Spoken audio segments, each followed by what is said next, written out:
Hey, Sue Daley here. Today I want to talk to you about the applique for the small blocks on the Infusion quilt. So I'm just going to go through the technique that I use for needle turn. However, if you wanted to do blanket stitch applique or raw edge applique, that's okay too, but I'll be doing it with needle turn. So here is the pile of fabric that I've chosen. So it's a big stack here, and whether you've got yours from your stash or you've gone and bought a whole stack of fabric from your local store, or you've bought a kit for the project from your store, whatever it is, it really is just a stack of scrappy fabric. So don't be too worried about mixing and matching everything together, because a scrappy quilt is a scrappy quilt. And so I've just chosen a whole bunch of stuff. So if something like, for instance, these two fabrics, there's the aqua with the mint green and there's pink, so I've pulled the pink in to go with this one, and then of course this one here I've pulled a lime green and an orange in, so they'll all generally work together. So I'm not going to be too fussy about what I put with what, and don't worry about it either. It doesn't have to be the same fabric that I've used in my quilt.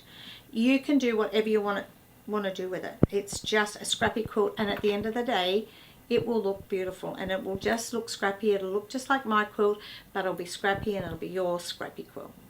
So today we're working on out of the book, so we're working with the Raspberry Parlour book, and I'm going to work on just run you through the applique technique, but this will be relevant for all applique within the book or in the pattern in the book.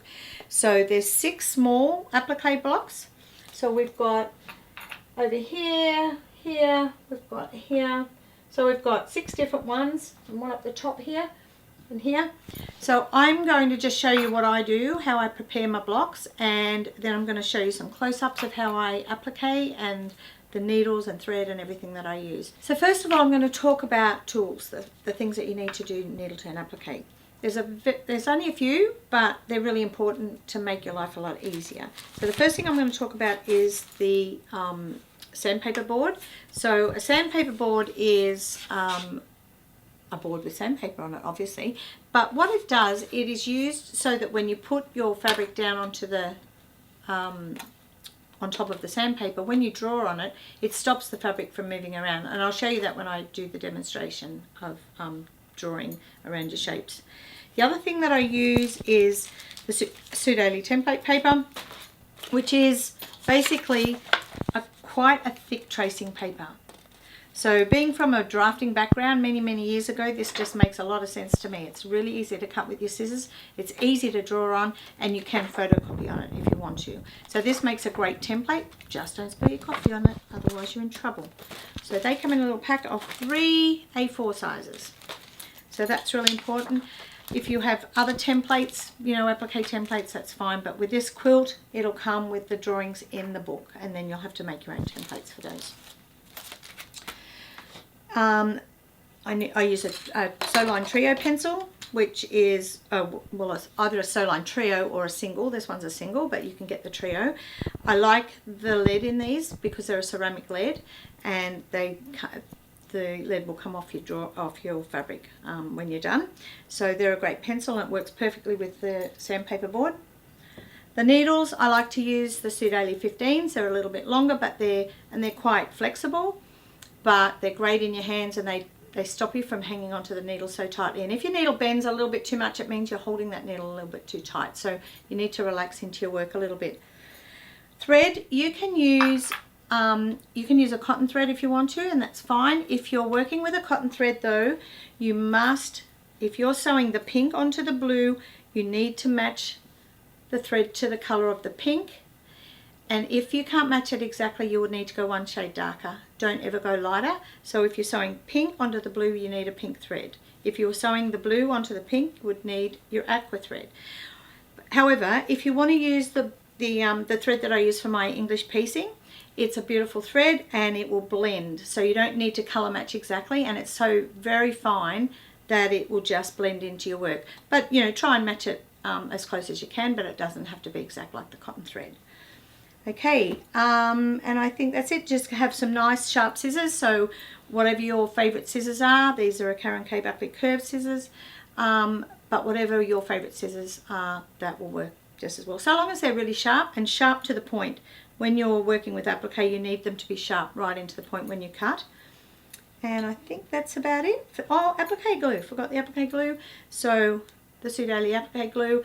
And remember, when we're using this, you need to use the smallest amount. Don't go putting too much on, but it will wash out in water, but just the tiniest wee bit.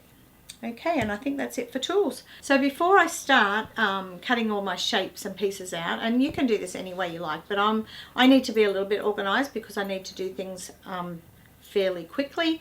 So first of all, when I'm doing any applique, I will cut my squares out. So all the background squares, I will cut these and I'll fold them in half and quarter, and I'll press them so they're all ready to go, and I just stack them up.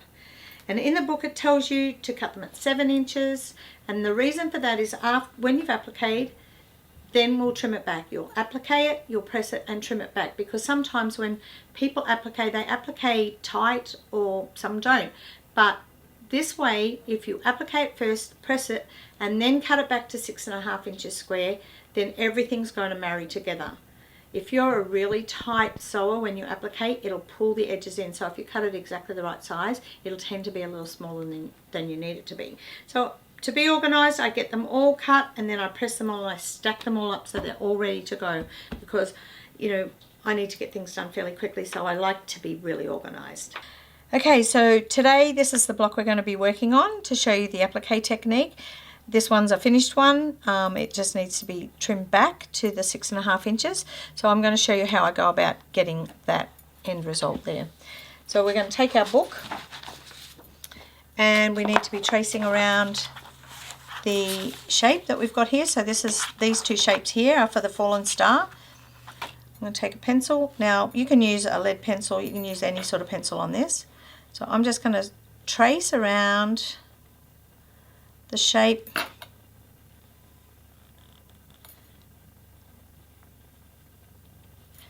Try to be as accurate as you can.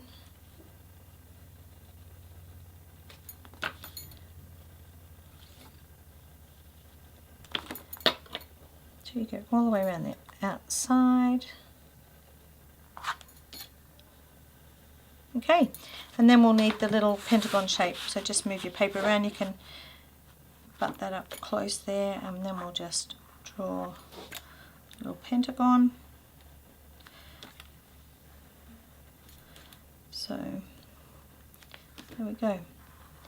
And then what you need to do is to cut those out on the line with a pair of paper scissors. Don't use your nice embroidery scissors, but just cut it out on the line. Okay, so once you've cut those out, you've got your two pieces ready to go. So we're going to take our fabric, which I've chosen these two pieces. So I'm going to do the little star shape in the blue, and I'll do the pentagon shape in the pink. So all we've got to do is open our fabric up, lay it down right side facing up, and we'll put the star shape on here. I'm not going to worry about where the pattern really lies, it's just about where it fits on the fabric, so it doesn't matter. If you can center that up in the middle, you can put it really wherever you want. So right side up, and I just need to make sure I have clearance around all edges, because I'm going to cut a seam allowance onto this piece of fabric. So I'm going to take my pencil, and I'm just going to trace around the outside. Now these Soline pencils come with a pink lead, a green lead, a white lead, and a grey lead. My favourite colours for them are the pink, the white, and the green. The grey lead, I'd probably use that for drawing out my shapes onto my paper, but I don't generally use the grey lead when I'm working on fabric. But that's just a personal preference for me. And I can see this green on here, but it may be a bit difficult for you to see that through this video. But what happens when you're working with this pencil is that it's stopping our fabric from moving because it's on the sandpaper board, but it also helps the pencil to mark onto your fabric. So if you were to not have the sandpaper behind, when you go to draw, it moves like that. But when you go to draw on the piece with the sandpaper underneath, it doesn't move. So you can see why I use it. Okay, so then we're going to just cut out around the outside edge. Now when I'm cutting this, I'm going to cut with a a scant 1/4 inch, but it's more like a 3/16 of an inch, and sometimes it even can be a bit smaller. So make sure your scissors are really sharp, and I'm going to come in and start cutting around the edge here.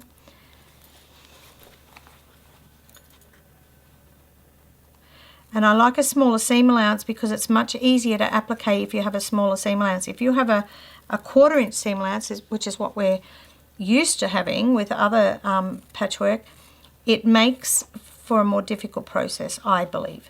So a lesser seam allowance will make your life a little bit easier, particularly on curves, because when you're appliquing around a curve, the fabric kind of folds and pleats in behind, and it just makes it a bit more difficult to turn it under. So that's why I use a nice small seam allowance. And sometimes even when I'm sewing, I'll go in and trim this seam allowance back just a little bit more too. So there we've got the star, so I can get rid of that piece of fabric. So we've got the star here, and the pentagon piece is just going to be on the pink. So you can see I've already cut into this piece. We'll lay that onto the sandpaper board again. Just pick that up. And again, we'll trace around the outside of that. And make sure you've got a clearance all the way around. And again,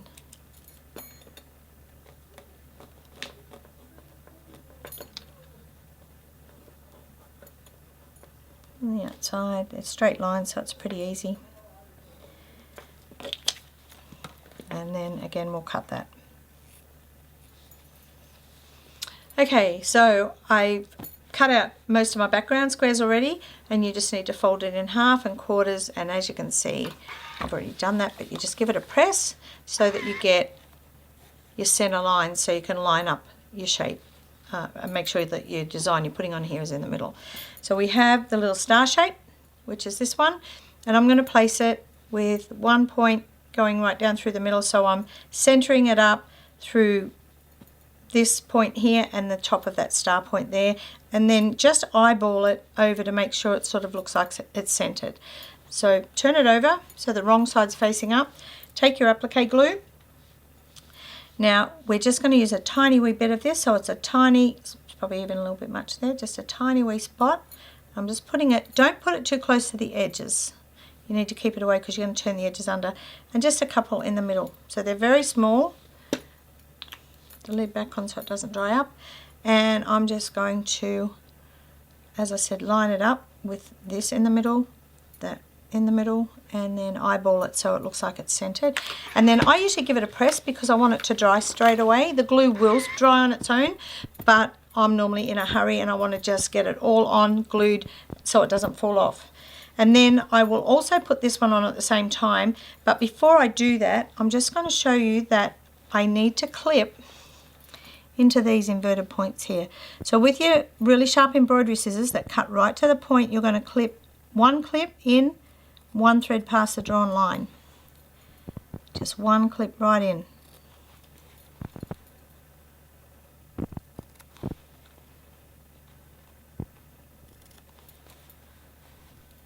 And that's number 5.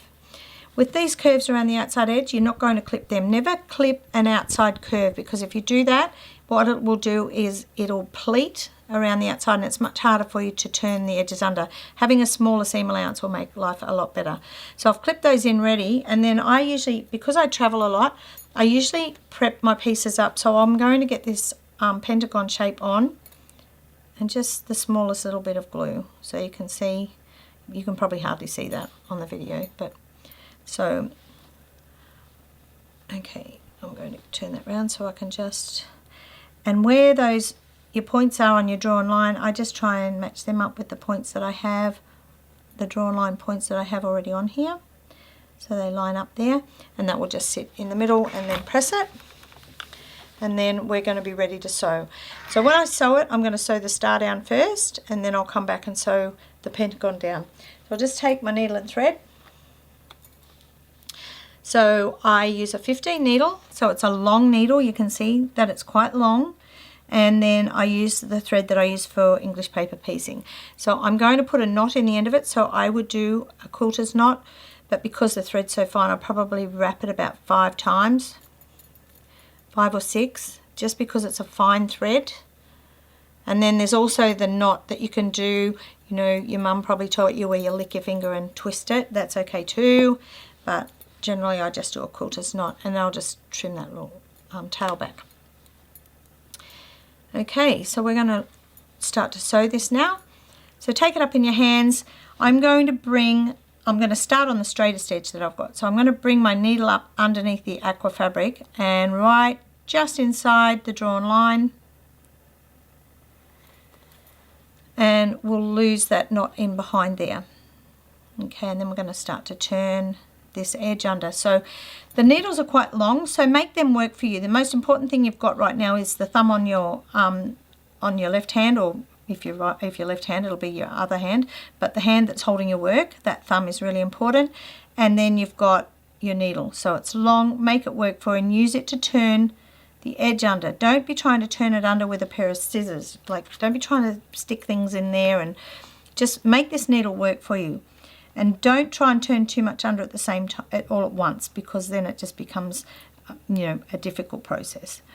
The thread's coming out of the blue fabric. I'm going to go back in right next to where the thread comes out, and I'm going to go into my background fabric, and I'm going to sort of push back a little bit onto the blue, and then come up on an angle and take a small bite of fabric, a couple of threads on the edge, and I'm going to pull it firmly but not too tight. You don't want to gather it up. Straight down, lean back a little bit, come up on an angle,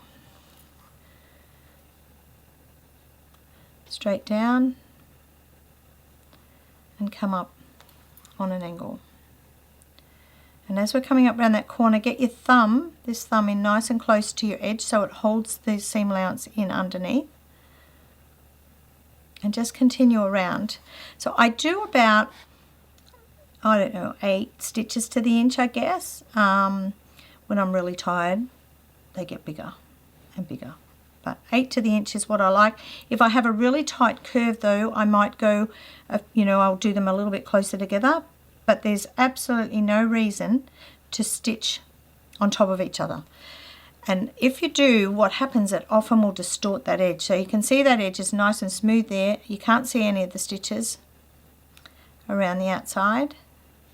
So just, you can see I'm just doing a little bit by little bit, but I get my thumb right up close to that edge to hold that seam allowance under.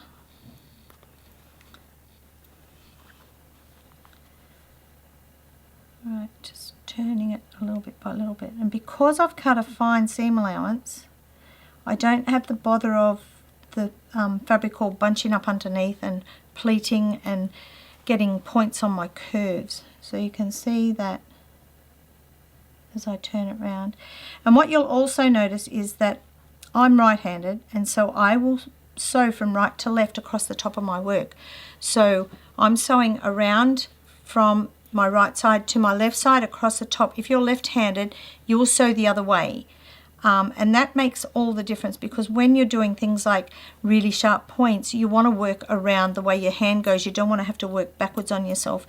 And that's, I think, a reason why some people struggle with needle turn applique, is because they just sew in the wrong direction. And that's been something that was a bit of a learning curve for me, because I used to sew the other way, and then I realized I was much better if I sewed from right to left. So you can see as I've come around that corner, or around that curve, how smooth it is. So there's no points all around there, and just make sure you don't pull it in too tight so it gathers up. But there's no points on there, and that's because basically my seam allowance is really very small.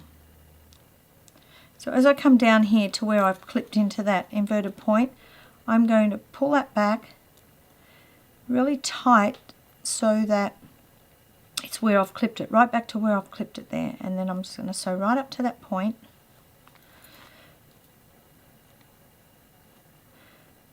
And this is the same thing you would do if you were working on a heart shape with that little inverted point at the top. So I'm going to come right at the part where I've clipped it, but I'm going to take a bit bigger bite of fabric there. So I'm going to dig deeper into this, into here where I've cut it, because there's nothing in there, like there's nothing to grab onto because we've clipped into it. So I'm going to take a little bit bigger bite of fabric there, So you can see I've taken a little bit more right there, and I'll do 2 or 3 stitches right on top of each other just to hold that point there, so it's like a little satin stitch. And if your thread matches or blends, you're not going to see them. So then get your thumb up nice and tight, and with my needle I'm going to roll this under, and then I'm going to scoop it in around to get any stray threads in underneath, and then I'm going to do another stitch right into that point and come up the other side, and that will hold that in nice and securely for you. And then just travel up this side. Okay, so that's all there is with that. And then when you come back and do the, once you've sewn all the way around there, then you come back in and just sew the pentagon onto the top, and there you have it.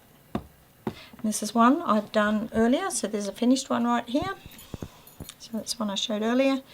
So you can see I've just sewn and made the points fit up into the inverted points of this star shape. Okay, so here is another one of the blocks. You can see I've traced out the templates, I've traced out the fabric, the 2 colours, and I have the background. So what I've done is I've just used a little quilting clip, because I like to prepare a lot of stuff all at the same time, and I just clip them together, and then they just lay nice and flat there.